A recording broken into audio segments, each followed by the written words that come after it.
Nanay ko, hindi. Di ba? Norman? Di ba? Ayos. Totoong ang baho mo. Tignan sa personal.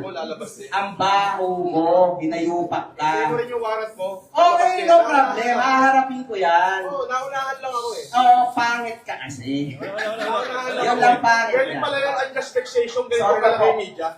Pwede pala yan. Nananawagan din po ako Ganyan sa pala yan, isang unjust vexation lang, ipinahiya niyo ako sa buong Pilipinas. nananawagan din po ako sa isang napaka-importanting tao, kay Senator Manny Pacquiao. Sige, gusto ko kayo na, sir. Ako po, lahat po ng binibintang nila, natapos na ho noong 2020 pa, naging kaso ko na ho lahat yan. At nakakwit ho ko dyan. Ngayon ho, yung laban namin ni Makagago, ako ho ang unang nagsampa ng kaso sa kanya.